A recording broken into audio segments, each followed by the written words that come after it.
That time of the day when we're back with Dr. Speak, the 1 hour show where any of your concerns, medical concerns related to COVID-19 or any other medical concerns as well, you can raise them, you can question our experts and expect that you will get an answer to what has been bothering you, what's been playing on your mind in these current times. We are, of course, in Unlock 1.0. A lot of activities have picked up. At the same time, India's response to the COVID-19 pandemic has also picked up. Our recovery rate is now closing in on 56.5%.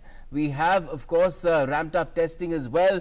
Now we will be closing in on the 2 lakh mark per day of testing for COVID-19 as well. So things are looking up. Not that much need for concern, but if still you do have concerns, feel free to ask them. We've got our numbers right there on the bottom of the screen. You can connect with us on Twitter and Facebook as well. I'm Gautam, with me is Nikhil.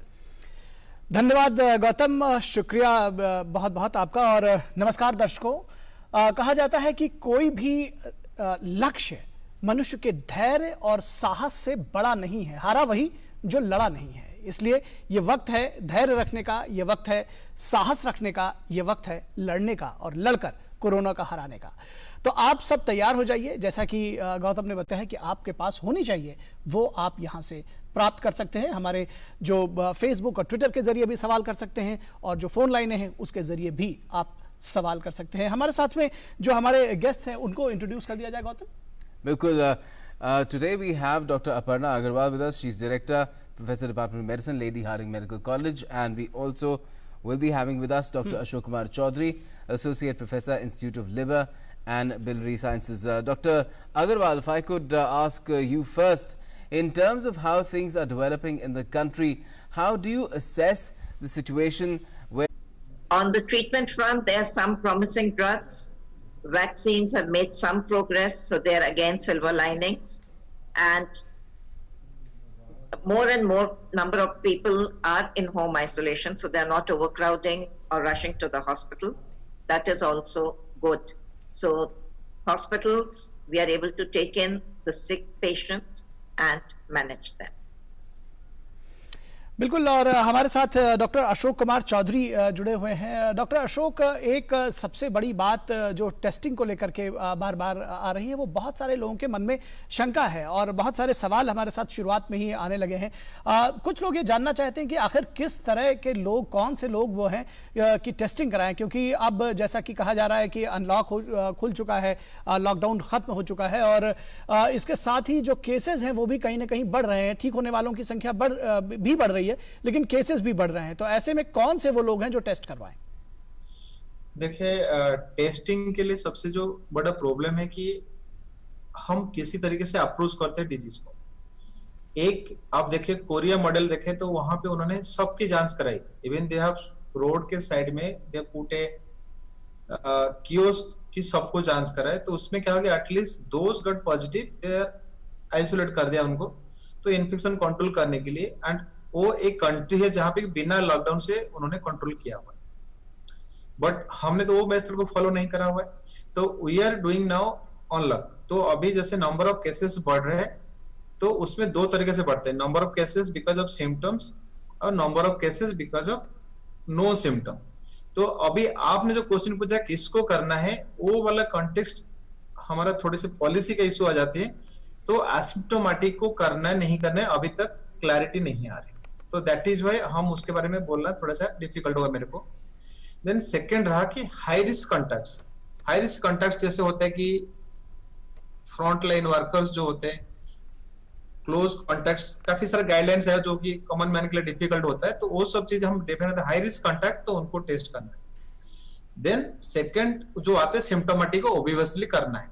तो आप पूछेंगे आम आदमी के लिए test करने के लिए है तो उनकी सिम्टम्स है या उन्होंने किसी कॉन्टैक्ट के पास पहुंचे जिसको कि हमारा जो सिस्टम, सर्विलेंस सिस्टम है, उन्होंने बोला कि you are high risk group में आ रहे, तो उनको टेस्ट करना है। बाकी विदाउट सिम्टम्स को करना अभी नॉट अलाउड है, but it is a subject of policy matter also. तो उसके लिए मैं ज्यादा नहीं बोल पाऊंगा, बट यही बताऊंगा कि आप लोग जो कॉमन लोग देख रहे हैं, आप लोग के लिए ऐसे कोई सिम्टम हो रहा है जो हम आपको बता रहे हैं कि फीवर हुआ, कम नहीं हो रहा है, खांसी चल रही है एंड सांस की दिक्कत हो रही है और आपके एरिया में केसेस काफी ज्यादा हो रहा है, तो उसमें टेस्टिंग करना होगा। बट टेस्टिंग के लिए आपको कोई फिजिशियन देखे एंड दे शुड एडवाइज, तब जाके हो पाएगा। तो फर्स्ट इज सिम्टम्स और हाई रिस्क कॉन्टैक्ट्स, तो उनको करना है। Right. Right. जी, बिल्कुल। Thank you, Dr. Chaudhary. We're getting some questions on social media as well. In fact, on our Facebook Live feed, कौशल जैन पूछ रहे हैं, मुझे डॉक्टर साहब से जानना है कि हम कैसे पता करें जो हमारे घर में डोमेस्टिक हेल्प आ रही है वो एसिम्टोमेटिक तो नहीं। उनको चिंता इसलिए ज़्यादा है क्योंकि वो सीनियर सिटीजन भी हैं। मेरे ख्याल से उनकी his better half is also senior citizen. Doctor Chaudhary, if you could respond. या तो प्रॉब्लम इसमें एक चीज का है कि जैसे मैंने पहले बताया था कि एसिम्प्टोमेटिक हम टेस्ट नहीं करा रहे हैं एंड सेकंड साइड है कि जो एक हाई रिस्क ग्रुप में आ रहे कि जेरियाट्रिक पर्सन है, तो ये एक ही इश्यू हो सकता है कि हम घर में इससे काम में रखें कि जिससे कॉन्टैक्ट इनके लेवल के साथ बहुत मिनिमम हो सकता है कि वो अपने लिमिटेड टाइम उनको रखिए काम के लिए। वी कैन डिवाइड किए इनके वर्क आवर को, थोड़ा सा दिन में 2 बार 3 बार आधा घंटे 1 घंटे के लिए आके काम करें, और जो भी काम करते तो हम उनसे थोड़ा दूर रहे। एंड कुछ थोड़ा सा भी सिम्टम्स होता है तो उनको हम बोलते हैं कि प्लीज हमको अलर्ट करा दीजिए, या आप थोड़ी सी उनसे बार बार थोड़ी सी रिलेशन अच्छा सा ऐसे बातों से उनकी थोड़ी सिम्टम्स को कलेक्ट करेंगे। काफी लोग हो सकते हैं सिम्टम बोलना नहीं चाहते क्योंकि अभी जैसे लॉकडाउन काफी टाइम था, जॉब भी नहीं है, उन भी वही है कि मेरा सिम्टम हो रहा है तो मैं क्यों बताऊं। जैसे काफी बात आप सुनते रहते एयरपोर्ट में पैरासिटामोल खा के लोग आ जाते हैं कि फीवर का टेस्टिंग में ना पता चले। तो ये चीज के लिए थोड़ी सी हम उनके साथ ट्रांसपेरेंसी मेंटेन करके उनको थोड़ा सा देखना पड़ेगा। That is 1। 2 है कि हम उनको एक लिमिटेड काम के लिए रखें, क्योंकि अभी जिस पीरियड अभी चल रहा है हम डोमेस्टिक हेल्प नहीं लेंगे बोलना मुश्किल है, बिकॉज कोरोना अभी मंथ्स टुगेदर चलना है, ये 15 दिन 1 महीने की और नहीं है। तो हम उनके ऊपर कितना रिलायबल रहेंगे वर्क के लिए वो हमको डिफाइन करना पड़ेगा कि जितना मिनिमम वर्क के लिए रख सकते और एसेंशियल वर्क रख सकते, सारे काम के लिए नहीं। 3rd, लेवल ऑफ कॉन्टैक्ट्स उनके साथ हमारा काफी कम करने के लिए कोशिश करेंगे। एंड 4th है इस पर्टिकुलर सिचुएशन आपने जो बताया, this is a real life situation, I should ensure that कि आप उनको एंश्योर करें कि मास्क पहनने के लिए, बोथ आपकी डोमेस्टिक हेल्प को भी और हमको खुद भी मास्क पहनने के लिए, particularly those high risk groups में बताऊं, जेरियाट्रिक एज ग्रुप 160 के ऊपर, any comorbid disease, chronic illness. And जैसे अभी तरीके दिल्ली में केस चल रहे तो घर में रहते हुए लोगों को लगता है कि हमको मास्क जरूरी नहीं है, बट आई शुड एंश्योर कि हमको मास्क रखना बहुत जरूरी है। राइट। एंड वो मास्क जो है वो ट्रिपल लेयर होना चाहिए, ऐसे N95 जरूरी नहीं। And hand hygienes and cough etiquettes, social distancing, ये रखना है। That I can suggest. Yes, all are very बिल्कुल। essential, definitely. और बहुत सारे सवाल आ रहे हैं। डॉक्टर अपर्णा, आपके लिए सवाल आया है कि अगर कोई इरिटेशन फील करता है अपने गले में, थ्रोट में, तो वो फिलहाल क्या करे और कितने दिनों तक उसको अपने ऊपर वॉच रखनी चाहिए, क्या कुछ करे, वो कितने दिनों के बाद डॉक्टर को दिखाए? अगर आप हाई रिस्क कॉन्टैक्ट हैं या हेल्थ केयर वर्कर हैं तब आप टेस्ट करवाएं, अदरवाइज घर में अपने आप को सेल्फ क्वारंटाइन कर लें, अलग कमरे में, नमक के गर्म पानी में नमक डाल के उसके गरारे करें और वेट कर सकते हैं जब तक सिम्टम्स बढ़ते नहीं हैं कि आपको बुखार नहीं हुआ, सांस की तकलीफ नहीं हुई, तो आप वेट कर सकते हैं। कितने दिन तक ऐसे रहना है? जब तक आपके सिम्टम्स इंप्रूव ना कर जाए, क्योंकि अगर कोरोना डायग्नोज हुआ है तब फुल पीरियड रखेंगे। आगे if it is only some other viral illness, flu like, तब जितने पीरियड आपको सिम्टम्स हैं तब तक आप क्वारंटाइन में रहिए। उसके बाद में you can do your routine activities, general घर में मिल सकते हैं। जी, सवाल कुछ इस तरह के भी हैं कि मानसून सीजन की शुरुआत हो रही है और जो मॉस्किटो के काटने से जिस तरह से डिजीज़ेज़ हो रही हैं, चाहे वो डेंगू हो, मलेरिया हो या फिर वाटर बॉर्न डिजीज़ेज़ हैं, कैसे इनके साथ साथ और कोरोना, इन दोनों से कैसे एक साथ निपटा जाएगा और कैसे निपटें? साथ साथ तो यही है कि we have to be vigilant. अगर हमारा कांटेक्ट किसी भी लेवल पर है किसी कोरोना पेशेंट से, या हम लोग हेल्थ केयर वर्कर्स हैं या फ्रंट लाइन वर्कर्स हैं, तो अगर कोई भी रेस्पिरेटरी इलनेस होती है या इन्फ्लुएंजा लाइक या जिसमें सांस चढ़ता है, जी। तो फिर कोरोना का टेस्ट जरूर करवाना चाहिए। अगर हम फ्रंट लाइन वर्कर्स नहीं हैं, हाई रिस्क कॉन्टैक्ट नहीं है और हमको बुखार आता है विद द कैरेक्टरिस्टिक सिम्टम्स या मलेरिया के या डेंगू के, तो हमको वो भी टेस्ट करवा के फिर ही जांच से पता चलेगा कि क्या है। ऐसी स्थिति में नियर बाई मोहल्ला क्लिनिक से या नियर बाई कोई प्राइवेट डॉक्टर से जांच करवा लें और जी। उससे पता चल जाएगा कि क्या लाइकली है टेस्टिंग से। तो फीवर अगर 1 दिन 2 दिन का है तब हम घर में सेल्फ क्वारंटाइन करके वेट कर सकते हैं, लेकिन अगर फीवर लंबा होता है, ज्यादा हाई ग्रेड है, तो डेफिनेटली हमको डॉक्टर को कंसल्ट करके जांच करवा के पता करना चाहिए कि किस की वजह से हमको बुखार हो रहा है। Right, and if it's a waterborne disease like diarrhea, cholera, Dr. Chaudhary, or even a vector-borne disease, say for example malaria, and my colleague mentioned dengue as well. Yeah. You know, how effective a medium would telemedicine be in this case? Because right now that is the most advocated method really of getting any medical opinion about any issue that an individual might be having. Yeah, sorry, I cannot able to clear your question. Just Please. wanted to ask you about telemedicine. Will that be Yeah. the best way to go, even if one is affected by a seasonal illness, particularly in the monsoon season, which is upon us? No, we cannot tell any particular medicine or particularly that is called as self-medication. So, Yes, it's I was not asking about advisable for telemedicine. yeah. So if you have a fever like anything, you can take paracetamol, which everybody is suggesting. But that's all I can say. But even also any minor illness, we have to see sometimes with paracetamol only if it's fever. But all other things, we need to have a review by a physician nearby.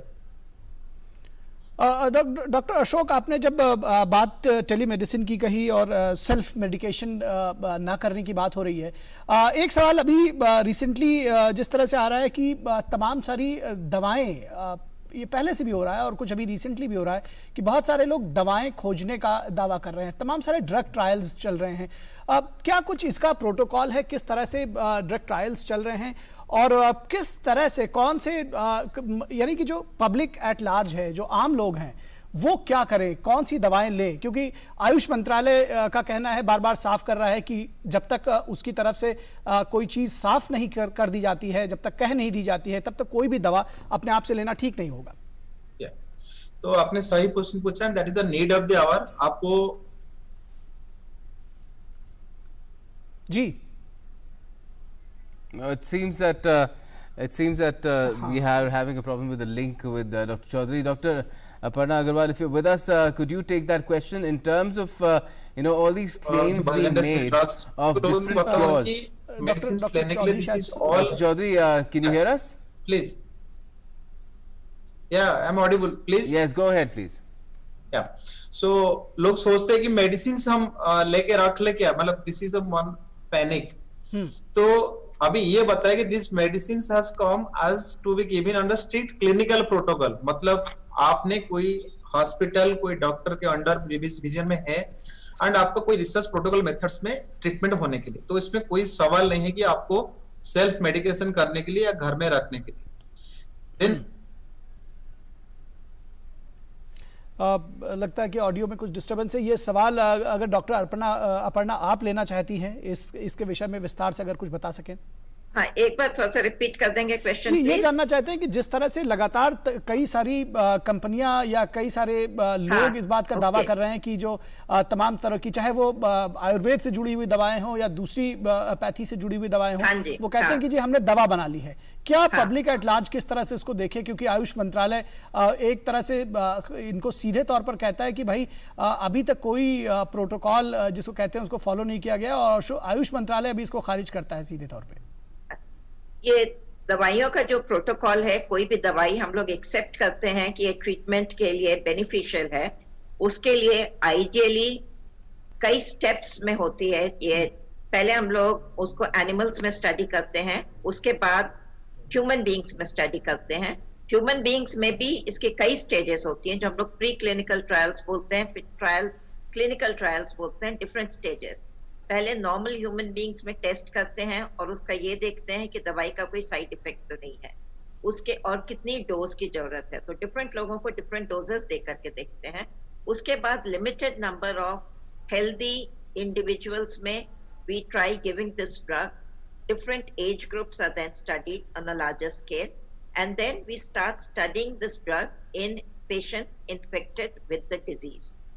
उसमें भी initially कुछ लोगों पर ही test करते हैं, again different doses of the drug, and then gradually we increase the group to larger age groups, larger number of people with other comorbidities also in the later stages. Right. और ideally randomised control trial होनी चाहिए, मतलब एक control group और एक जिसमें हम दवाई दें, and then if we find कि जिस ग्रुप में दवाई दी गई है वो ज्यादा बेनिफिशियल या वो ग्रुप में सिम्टम्स हैव रिजॉल्व्ड अर्लियर या कॉम्प्लिकेशंस कम हुई है as compare to the group जिसमें दवाई नहीं दी गई है या सिर्फ प्लेसिबो दिया गया है, तब हम कह सकते हैं कि दवाई इफेक्टिव है.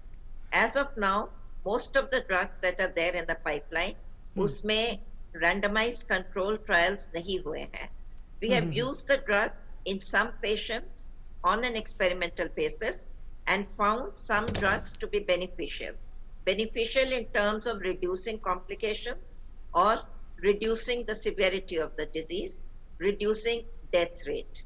So we may say that this drug is likely to be beneficial.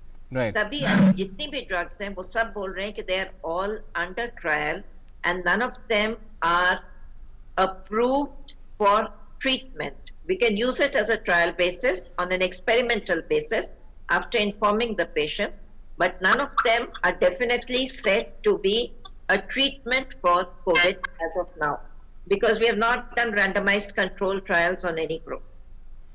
Ji And this is a कोई भी protocol that दवाई is ऐसे है followed जैसे भी universally, Ayushman not just ministry की आ रही है कि एक ग्रुप ने बोला है कि ये दवाई क्योर है, 100% क्योर. जी They have done some studies with the Jaipur Medical College, जी but till the results are peer reviewed by other scientists, तब तक हम नहीं कह सकते कि actually groups similar थे, एक randomized trial हुआ है कि नहीं हुआ है, किन patients में use किया है और उसका benefit कितना है. So that Yes. has to be seen and done in a larger group before we can say कि भाई ये दवाई काम करती है. Dr. Chaudhary, what is your view Yeah. on this in terms of various claims being made in in the allopathic field, be it related to certain antiviral drugs or even in the case of plasma therapy, it's being administered in various hospitals and yet it is still being studied. It's not been approved as a form of treatment officially. Yet, and you have of course other streams as well in alternative medicines where claims are being made by manufacturers that our medicines can cure this disease, and yet they've not been through the kind of rigorous process that is required according to the set protocols. Yeah, you can tell, you can go, there is a global literature also. Now, convalescent plasma were giving the plasma therapy, and recently just published about 20,000 people's data. And they have shown that it is having a excellent result and having complications varies from 1 to 5%. You can tell the adverse effects related. So, plasma therapy has coming up with a great success in Western countries now. And also Chinese studies also few. So now in Indian context, I think there is studies are still going on. I think you have seen about the Delhi government with ILBS as a supervision, and now with ICMR and DCGI directly there is other multiple site centers are coming up. So in India, the response is yet to be seen as a published literature. First, second, as Dr. Aparna said, that we need to have a comparison. That means we have given to some arm and to no treatment to other, that called as randomized trials in a very huge large number.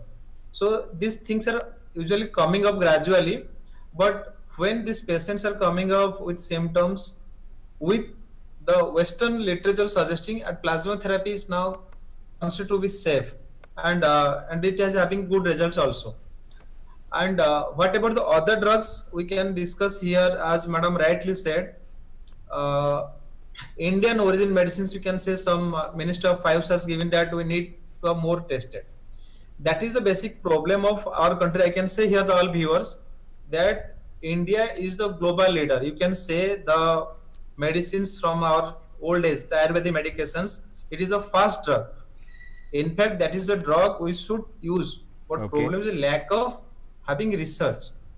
We have done a medication, I have given to 5 patients, I got a result. That's not the science. Science is that you give medications with adequate dose, you know the compositions, you give for a group of patients, publish them, do randomized trials, and then do the clinical trial as phase 1, 2, 3, 4, which is lacking. So now the drugs which has come from the ministry is really good. We need to see the results, but it needs to seen in a larger group. And just I want to say, no drug or no treatment is going to have 100% successful. So this is, I know I got few from the Twitter comments. Obviously, there are international peoples. They told that in India we are getting 100% cure for the corona. So they are Right. just giving a blink how this drug is going to be 100%. So we have to see that somewhere we need to have a robust science before giving a comments. But definitely the trial is good and the cost is good and we should promote that. That's second. Okay. Then another newer drugs what we are just discussing that remdesivir or favipiravir. So these drugs are really good and has been tested in the Western cohort. The India just come because it is a medical emergency. You can tell large peoples are needed, and the response to these drugs in larger population is still lacking. But we can use them for clinical purpose under a strict protocol. So these are the scenario for the current medications. So I here request that this medication should be given not as a self medication, not over the counter, and they should be not allowed to be purchased by a person himself. Right. And second, this should be given a strict protocol that who can sell the medications, who can purchase the medications, and where to be used. So these are things needed guidelines, but this is a welcome step. Hopefully we can fight corona in a good way as the science is coming up. जी बिल्कुल I think Nikhil, a lot of questions have been answered. We had a बिल्कुल, और viewer as खास well, तौर पर जो, Pratibha Tripathi जो on self Twitter medication asking की us बात कही है, गौतम, about मैं remdesivir as well and जी, favipiravir as well. एक सेकंड में कहूँ कि जो डॉक्टर साहब ने सेल्फ मेडिकेशन की बात कही है वो बहुत महत्वपूर्ण है और दर्शकों को वो बात बिल्कुल समझनी चाहिए और खास तौर पर ये भी समझनी चाहिए कि जो तमाम सारी दवा कंपनियां दावा कर रही हैं दवा बनाने का, उसके दावों के बीच में आयुष मंत्रालय ने खुद इस बात को साफ भी किया है और इस तरह की किसी भी दवा के प्रचार प्रसार पर रोक भी लगा दी है। आयुष मंत्री ने स्वयं श्रीपद नायक ने इस बारे में कहा है कि मंत्रालय की अनुमति लिए बिना किसी भी दवा को बेचा नहीं जा सकता है। तो जो भी लोग हैं वो थोड़ा जागरूक हो और खुले दिमाग के साथ में काम करें। जो हमारे यहाँ पे जो डॉक्टर्स जो बता रहे हैं उसको बहुत ही ध्यानपूर्वक समझे, जाने और उसको अपने जीवन में। We have a caller Rajesh from Greater Noida on the phone line. Rajesh, go ahead, आप अपना सवाल कीजिए प्लीज। एक बहुत इंपॉर्टेंट क्वेश्चन पूछना है मुझे जी। 1 वीक एगो मतलब पिछले बुधवार को हमारे एक साथी थे जो पुलिस हमारे साथ ही बैठते थे ऑफिस में, तो उन्हें फीवर हो गया था। तो करीब 10-11 बजे के आसपास देन उन्होंने मेडिकल रूम में जाके पैरासीटामोल खाया और वो फीवर 97 पे आ गया। उसके बाद फिर हम लोग शाम को अपने घर चले गए। घर जाने के बाद दूसरे दिन उन्हें दैट मीन्स थर्सडे को काफी फीवर हुआ और फिर उन्होंने कोविड टेस्ट कराया। जब उन्होंने कोविड टेस्ट कराया तो वो उनका पॉजिटिव आ गया। ओके। तो मैं ये जानना चाहता हूँ कि क्या जो हम लोग उनके साथ काम कर रहे थे, एक ही रूम में 3-4 लोग जो बैठे थे, क्या हमें सबको कोविड टेस्ट कराना अनिवार्य है? नंबर 1।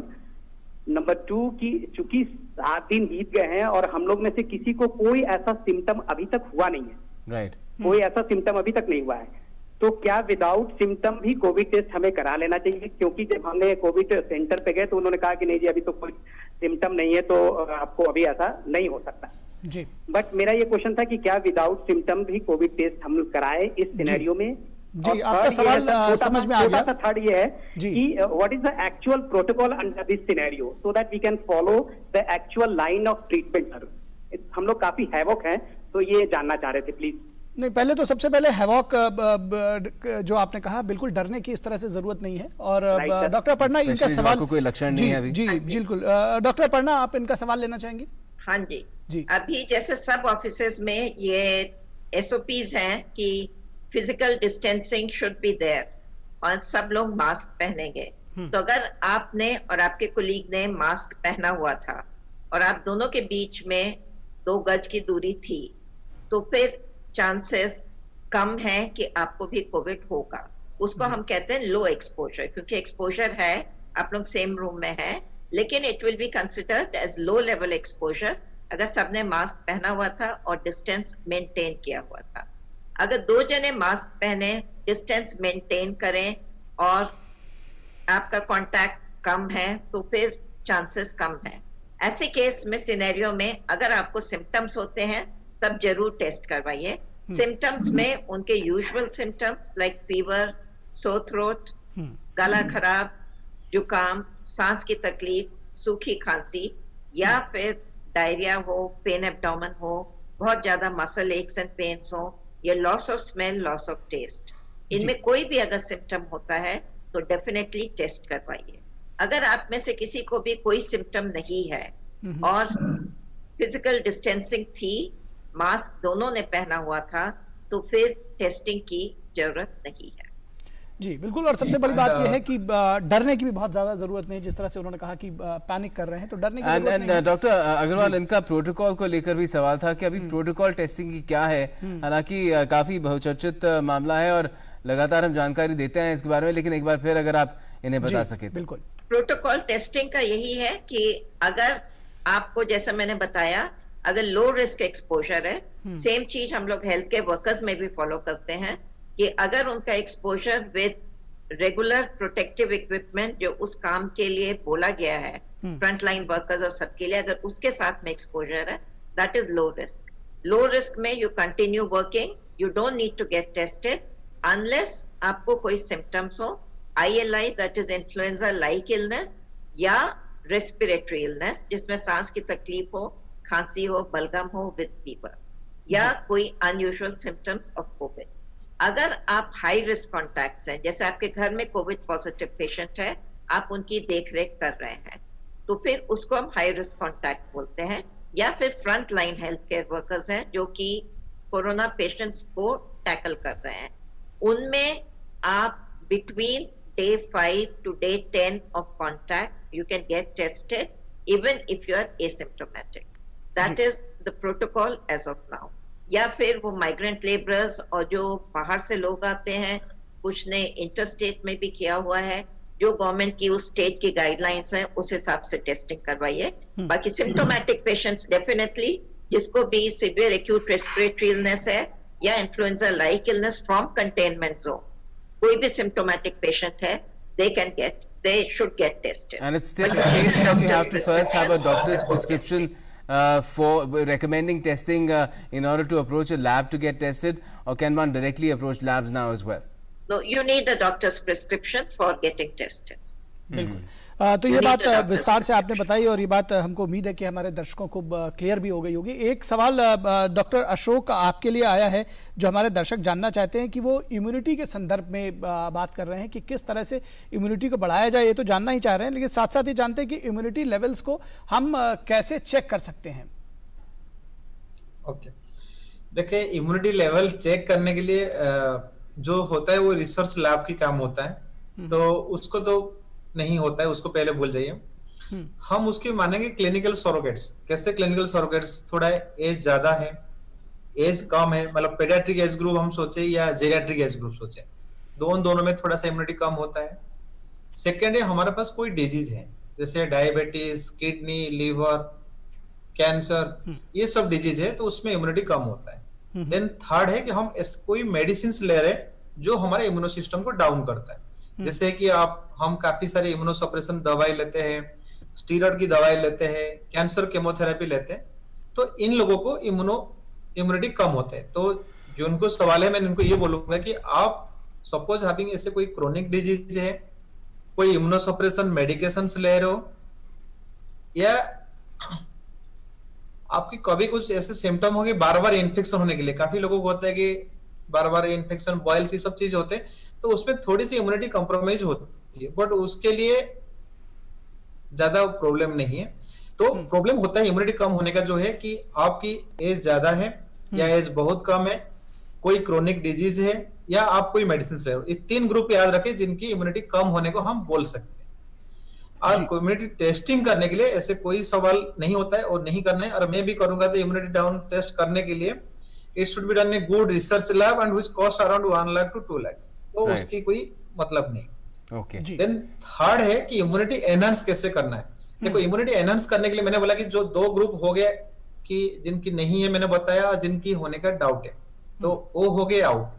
बाकी जो रहे हम लोग, हमारे में ये होनी चाहिए कि फास्ट में बोलूंगा, जैसे बता रहे थे कि your physical fitness, yoga, meditation, and सबसे इंपॉर्टेंट चीज इम्यूनिटी बढ़ाने के लिए और अच्छा बताऊंगी, आप ये जो कोरोना मेडिटेड न्यूज चैनल उसको मत देखें, ये आपको सबसे बड़ा इम्यूनिटी बूस्टर करेगा। तो try to be away from this news कि आपको देखना है। आई थिंक अभी लोगों ने काफी तब तो स्ट्रीमलाइन हो गए, पहले था कि 1 नंबर बढ़ गया, 2 आ गए, 200 हो गए। आई थिंक अभी लाखों होने के बाद लोगों के मन में सेंसिटिविटी कम है, that is also good thing कि आपका इम्यूनिटी बढ़ गया कोरोना के लिए।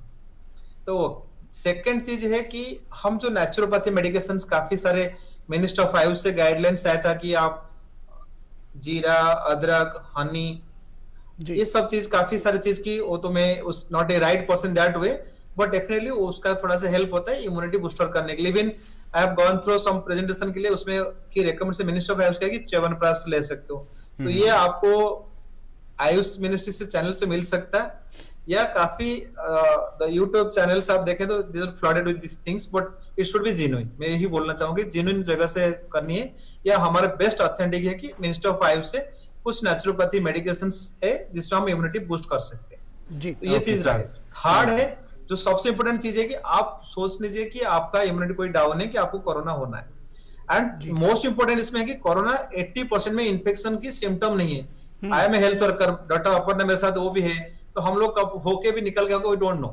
तो इसी के लिए आप टेंशन मत लीजिए कि आपकी इन्फेक्शन कब होना है, कि 80% होगा तो क्योर हो जाता है। सो बी रिलैक्स। जी बिल्कुल। we have a caller with us joining us from Gujarat, Sucheta. Sucheta, go ahead, आप अपना सवाल कीजिए।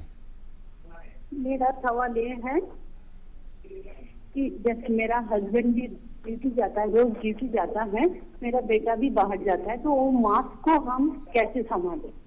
रोज जो अलग अलग मास्क पहनते हैं, वो मास्क को हम कैसे संभालें? जी डॉक्टर अशोक, सवाल है कि मास्क को लेकर के है, मास्क को कैसे सैनिटाइज करें, मास्क का रखरखाव एक बड़ी बिल्कुल जो लोग उसको इस्तेमाल करते हैं वो जानना चाहते हैं इस बारे में।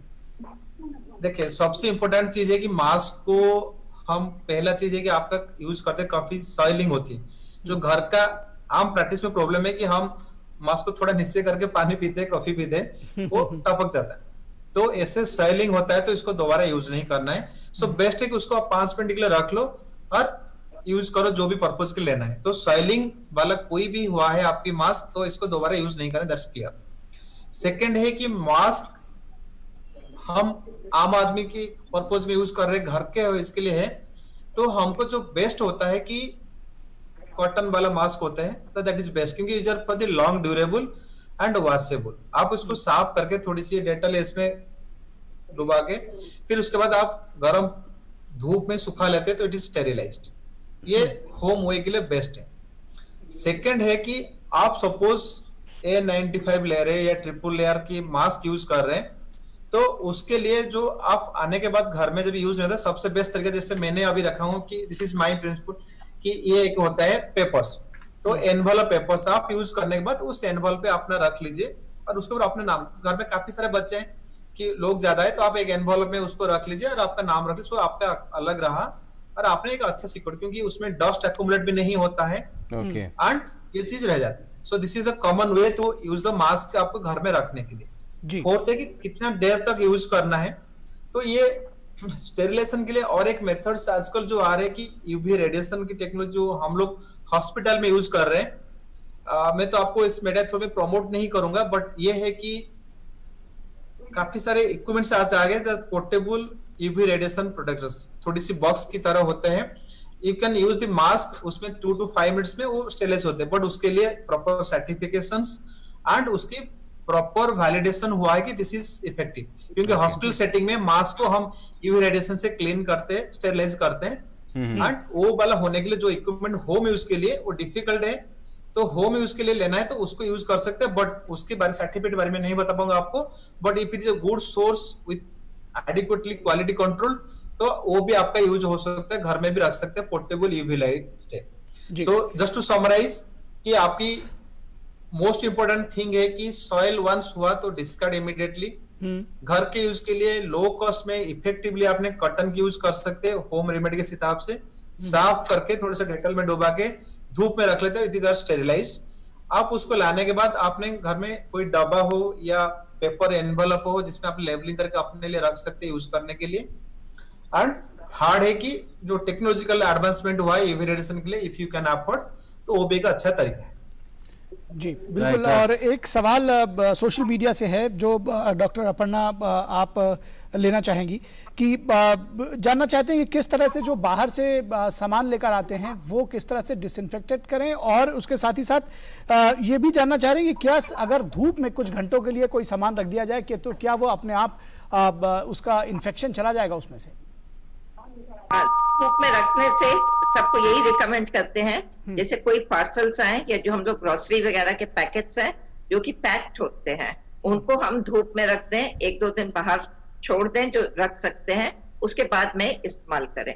धूप में 6 से 8 घंटे, अगर अच्छी धूप है तो 6 to 8 hours is good enough. सब्जियां जो लेकर के आते हैं जो कि पैक नहीं होती हैं, उनको इमीडिएटली रनिंग वाटर में वॉश करें, उसके बाद में पेपर में सुखा दें। Once it dries up, you can put it in the fridge. अच्छे से रनिंग वाटर में वॉश करके, फल हैं, सैलड्स हैं, we can eat that also, सब्जियां कुक करके खा सकते हैं। और सब जो भी ऐसी चीजें हैं जिसको हम डिसइंफेक्ट कर सकते हैं, पैकेट्स, उनको डिसइंफेक्ट भी कर सकते हैं। But if you leave them out for 6 to 8 hours in the sun, that is good enough। उसके बाद और एक्स्ट्रा प्रिकॉशन लेनी है तो उसके बाद में आप उसको सैनिटाइजर से या ब्लीच सॉल्यूशन से या सोप सॉल्यूशन से उसको आप वाइप करके उसके बाद में पैकेट खोल करके कंटेंट्स निकाल सकते हैं। Right. I hope that answers your question, Jyoti Singh. Now, a lot of people have been also asking about, things that might be required if one falls ill because of COVID-19. We have Rimchim, Dr. Chaudhary, who's asking, how helpful is an oximeter, and is it really required? Does it help in initial stages if one has COVID-19? It's a difficult question, I can say, because someone has suggested that you have to keep it in the home, so I cannot tell no, and you know the answer. But I can say this should not override our common sense and clinical acumen. Suppose if you have, and just to remember, pulse oximeter does what? It just told you that your oxygen level is lower, yes. So yesterday I got a call from one of my close relative. He in Delhi has taken this, and he is taking his pulse oximeter and it's around 92. He got an alarm. He called me. I have 92 saturation in the home. What to do, Dr. Ashok? I told him 92 can't be possible. If 92 oxygen saturation, you can't call to me over phone. First of all, second, and when you're talking to me, you're looking comfortable. She told, yeah, I am comfortable. So technical fallacy will be first. Second, how to use, हम लोग को पता होना, that is more important. Then third, isolated to have a oxygen low in absence having fever and cough. Only shortness of breath is in a very limited person. You can tell less than 10% people have only these symptoms in absence of a cough. So when oxygen level goes down, to be detected by pulse oximeter, before that patient will be also symptomatic. Right. So that will be helpful in hospital setting or in a isolation center or home quarantine where we are being monitored. So that area you can be helpful by pulse oximeter that your oxygen is improving or no. So I think you can keep it at your home, but only thing that you should know how to use it properly. One, technical aspects. Two, you have to correlate with your other symptoms, whether you are having fever, you are having cough, then it has some implication that it has meaning has some good. So we need a balance of these all the things. जी We have two viewers now asking almost the same question. Shivi M एक collar as भी well as हमारे साथ Charanpreet. जुड़े हुए हैं। एक collar जुड़े हाँ, हुए हैं, एक उनसे कॉलर बात भी कर जुड़े लेते हुए हैं हैं। हमारे नई साथ। दिल्ली से राजकुमार जुड़े हुए हैं, इनसे पहले सवाल ले लेते हैं। राजकुमार जी अपना सवाल पूछिए। नमस्कार सर, मेरा नाम राज है, न्यू दिल्ली से बोल रहा हूँ जी। एक्चुअली मुझे ना फ्राइडे को फीवर आया था और मैंने मेजर किया था तो 100.5 डिग्री फ़ारेनहाइट था। तो मैंने ना 2 दिन तक क्रोसिन मेडिसिन लिया था, 3 टाइम एक टैबलेट। तो फीवर तो चला गया, गले में दर्द था वो भी चला गया, बट हल्की फुल्की खांसी अभी है। तो क्या मुझे कोविड की टेस्टिंग करानी चाहिए या नहीं करानी चाहिए, क्योंकि फीवर अभी नहीं आ रहा 2 दिनों से। जी डॉक्टर अशोक, क्या इनका सवाल लेना चाहेंगे आप? ओके, तो अभी तो मैं बताऊंगा। पहला चीज है कि आपको डर लग रहा है नहीं लग रहा, पहले बताइए। जब भी डर लग रहा है तो टेस्ट करा लीजिए, बिकॉज कोई सिम्टम्स थोड़ा बहुत आए हैं और पैंडेमिक चल रहा है तो टेस्ट करा लीजिए। मतलब मेजर कर ले रहा बट हूँ। डर नहीं लग रहा है तो मैं इसमें बोलूंगा कि ऑलरेडी आपको थोड़ी सी बुखार आया था, वो भी अभी ठीक हो गया, अभी आप सिम्टम्स कुछ नहीं है तो टेस्ट करना कोई जरूरी नहीं। तो इस हिसाब से मैं बोलूंगा इफ यू आर रिकवर्ड तो टेस्टिंग करने की कोई जरूरी नहीं लग रहा है। थर्ड है कि हम जहां रहते हैं घर में, सपोज छोटा स्मॉल स्पेस है, ओवर क्राउडेड है एंड उससे आपकी बाकी लोगों को इन्फेक्शन होने का चांस होता है, तो तब टेस्ट कराए। तो अभी टेस्ट के लिए मैं बोलूंगा सिम्टम्स नहीं है तो मत कराइए, ये 1।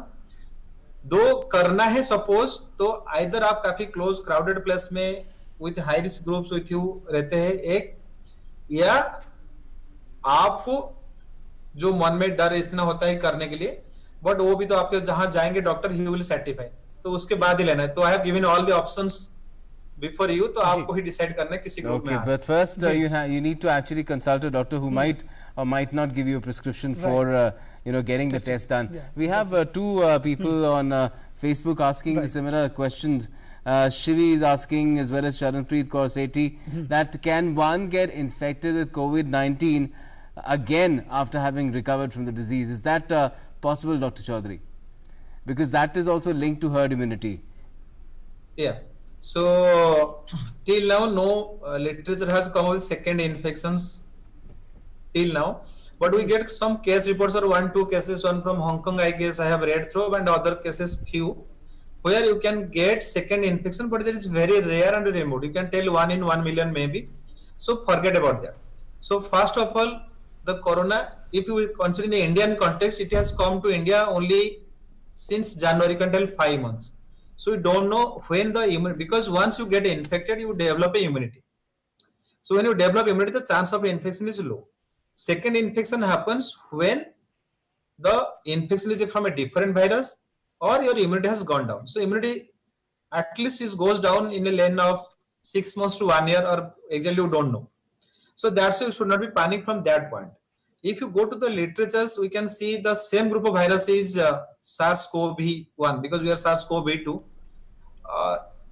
The middle MERS, that is another disease that happened in 2002 and 2004.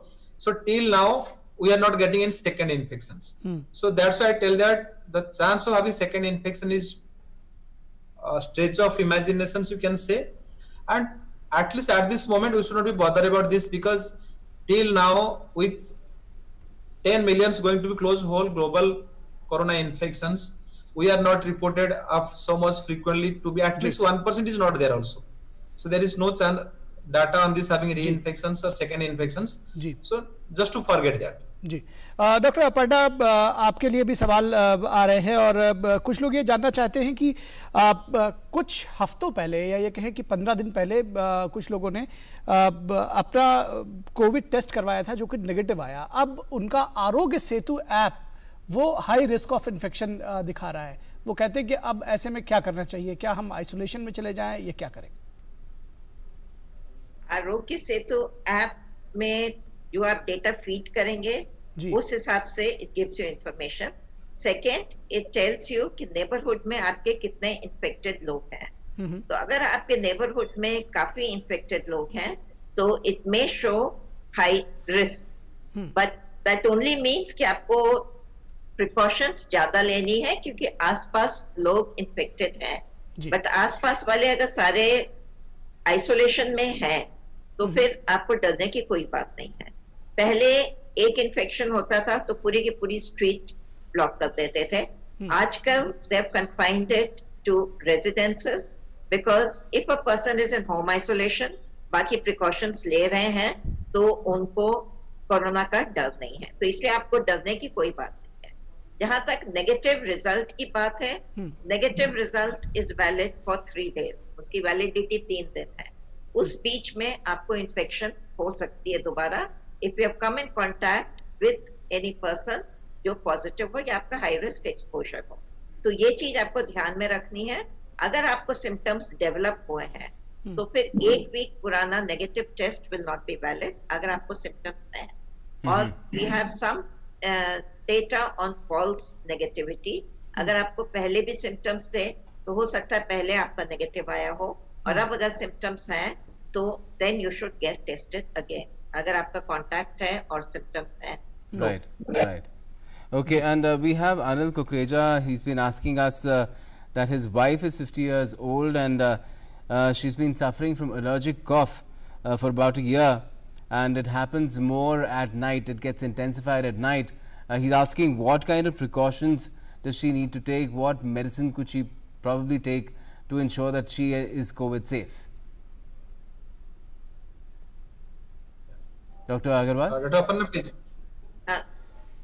Covid safe के लिए जो सब लोग हैं, if she is allergic and she has got asthma, then she is more prone to develop a severe disease. ये नहीं है कि उनमें इन्फेक्शन के चांसेस ज्यादा हैं। तो जहां तक प्रिकॉशंस की बात है, precautions are same for everybody.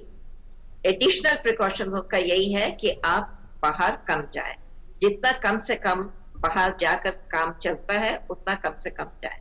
That's the only precaution, because all people with comorbidities, elderly, we recommend कि बाहर जितना कम निकले और लोगों को कम मिले उतना आप सेफ रहेंगे।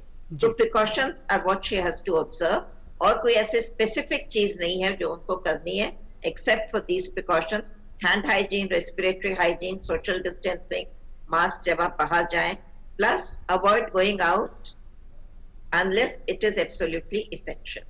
जी एक सवाल ये पूछा जा रहा है, एलर्जी के लिए लेते रहें, आप ऑलरेडी ले रहे होंगे same medicine for allergy, you continue taking, don't stop that. जी डॉक्टर अग्रवाल, एक सवाल ये पूछा जा रहा है कि जिन लोगों को माइल्ड सिम्टम्स है, क्या वो अपने आप ठीक हो जाएंगे? हो सकते हैं, मेजॉरिटी जैसे बोल रहे हैं कि they recover on their own, या प्री सिम्टोमेटिक होते हैं या मिनिमल सिम्टम्स होते हैं। Some of them which people do not come out with unless हम लोग स्पेसिफिकली पूछे, like it can be only myalgias, it can be only headache, it can be only fatigue, it may be loss of smell, loss of taste, थोड़े से sore throat, a little cold, sometimes mild dry कॉफ। कई patients ऐसे आते हैं जो कहते हैं बुखार नहीं है, जब डिटेल में उनसे और खोद करके पूछे तो बोलते 2 दिन पहले हल्का सा बुखार हुआ था, उसके बाद ठीक हो गया। So majority of them recover on their own. These are the patients whom we say mild symptoms, and they can be put on home isolation if they have got mild symptoms because they recover on their own. But they have to be careful कि अगर उनको कोई भी ऐसे danger symptoms होए, जैसे सांस की तकलीफ होए, alteration of sensorium होए, छाती में तकलीफ होए, दर्द होए, और they develop respiratory this, या अगर टेस्टिंग में उनकी ऑक्सीजन सैचुरेशन कम है तो definitely they need to go to a hospital facility. Okay. I have a related question because somebody is asking a bit of a technical question as well. Adarsh Deep, he's asking Dr. Chaudhary if you could take this. Without any particular medicine of coronavirus, how is the recovery rate now, where it is? Yeah, this is a right question. You can see the treatment, particularly when you have we can divide into 2 parts. One is having mild symptoms, or those having moderate or severe symptoms. If are mild symptoms also, most of people are not giving any treatment. However, now this favipiravir has come up, so they are advised to give treatments. So that is under study. So before that, there is no treatment. Then recovery rate without medication, you can see when the drug is not there, also it is 80%. I told you कि 80% are asymptomatic, 20% Yes. develop symptoms, and among the 20%, 3 to 5% they have severe complications. So when you consider that this 5% out, the 95% are getting complete recovery, and another 15% are coming into the symptomatic group where you may give medications or you may not medications. Until now, whatever medications we are giving, it is all are on experimental phase, some responding or some not responding. So when a COVID infection happens, if having a mild symptoms, or as madam told that is pre-symptoms, in that group of patients, medicines may or may not be needed. You just simply observe them. Lot of people get cured. So that is why, if you think in the total out of 100 persons infected with the COVID, the majority can be managed without medications also, but that should be done under close supervision.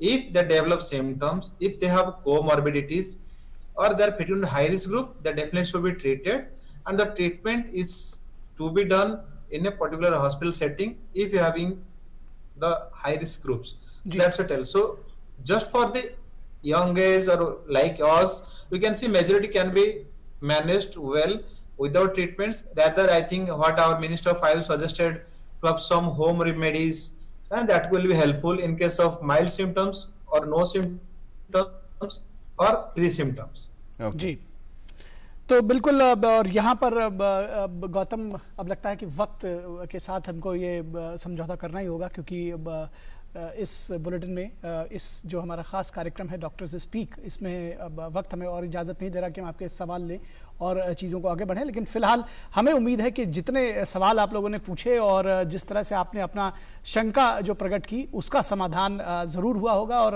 रोज़ हम 2 बजे हाजिर होते हैं आपके सामने कि आप कोविड-19 से लेकर के जो आपके शंकाएं हैं उसका समाधान हम करें। Yes, this is a daily show. Even on weekends, on Saturday and Sunday, you can join us right here. Nikhil and I may not be here, but our colleagues will be. Same time, same channel. Ji. Do watch us, and till then, keep safe. Ji. You know, social बिल्कुल। distancing और and masks. It's being said time and time again.